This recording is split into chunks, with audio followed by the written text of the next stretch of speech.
Some moments change our lives forever. On October 12th, 2023, during an autumn storm that battered the coast of Portland, Maine, I witnessed something extraordinary through my kitchen window. A gray tabby cat, drenched and trembling, carefully balanced on my garage roof. In her mouth, a tiny mewling kitten. Our eyes met through the rain-streaked glass. Hers were amber, filled with desperation and an unmistakable determination. Without thinking, I rushed to the back door and flung it open. The cat hesitated only briefly before leaping down from the roof to the garbage bin below, then to the ground. She padded toward me, her steps unsteady but purposeful. The kitten in her mouth squirmed weakly. I stepped aside, and to my astonishment, she walked straight into my home as if she'd been invited.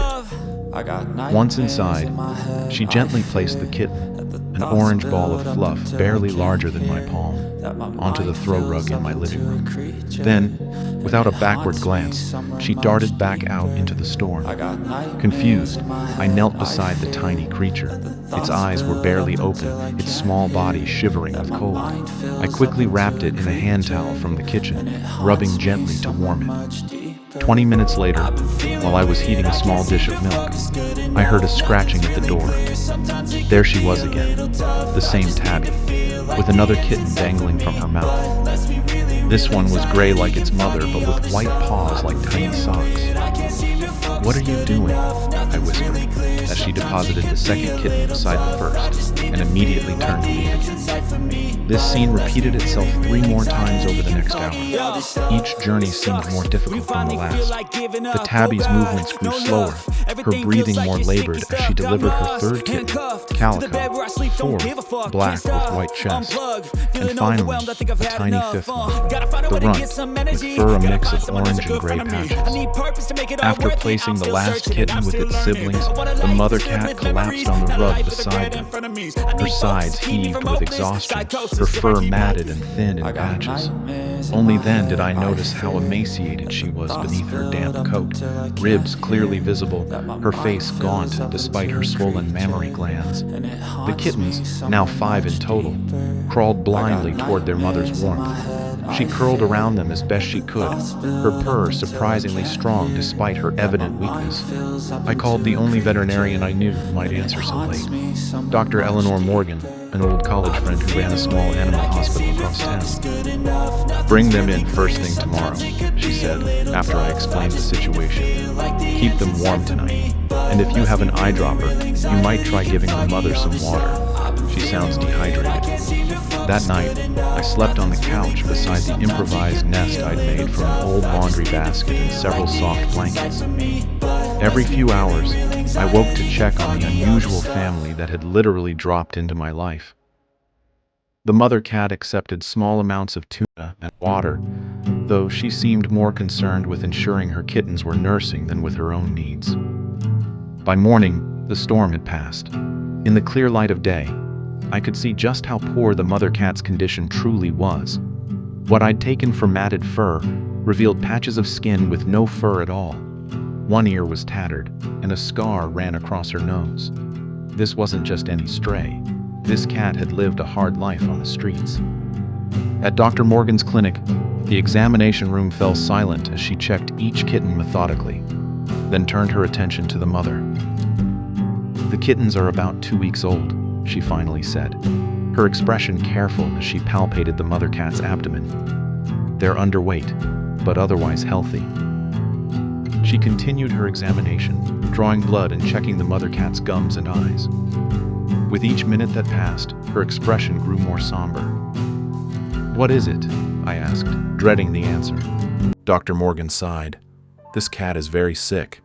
Advanced feline leukemia, severe malnutrition, and from these masses I can feel, likely metastatic cancer as well. I'm frankly amazed she had the strength to bring all 5 kittens to you last night.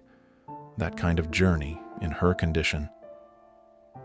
Her words trailed off as we both looked at the mother cat, who was now grooming her kittens despite her obvious exhaustion. "She knew," I said quietly, understanding dawning. "She knew she was dying and was finding someone to take her babies." Dr. Morgan nodded. Animals have instincts we can barely comprehend. She chose your house for a reason.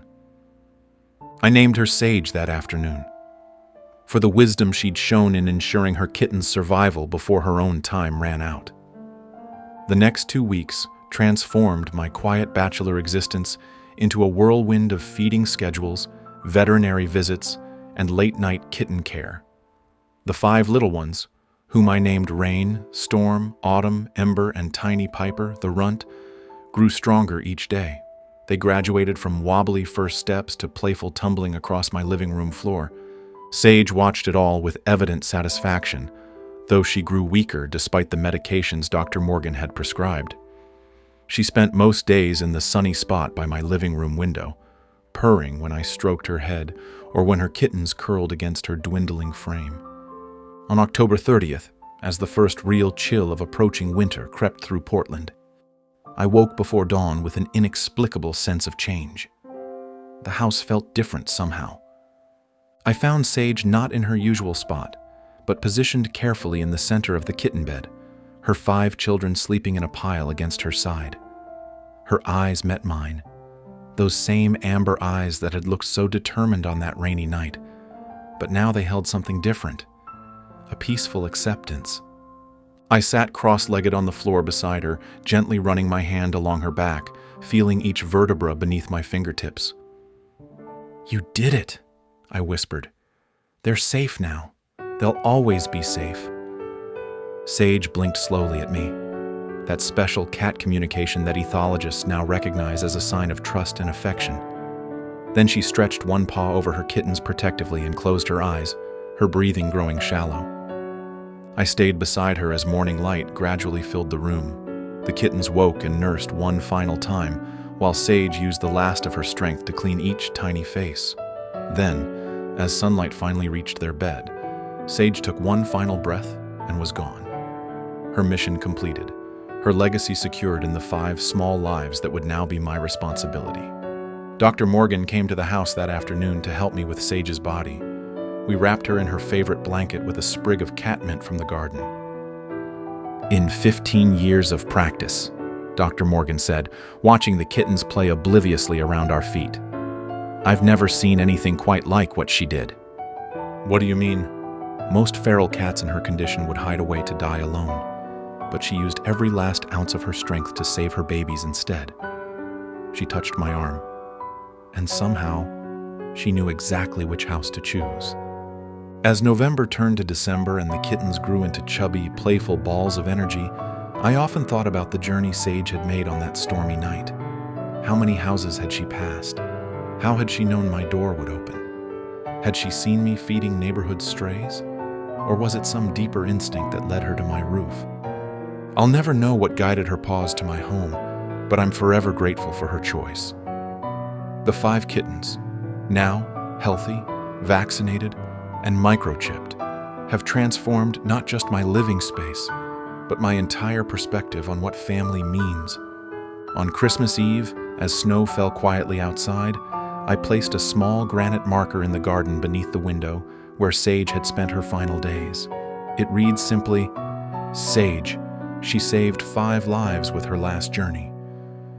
Sometimes at night, when all 5 kittens are piled on my bed in an impossible tangle of paws and tails, I imagine I can feel another presence in the room, a mother still watching over her children, satisfied that her final mission was accomplished. Sage had little time left when she appeared on my roof that stormy October night, but in her final days, she gave me a gift I never knew I needed, a family created through one mother's extraordinary courage and her last, most selfless journey. If you enjoyed, then watch our next video shown on screen.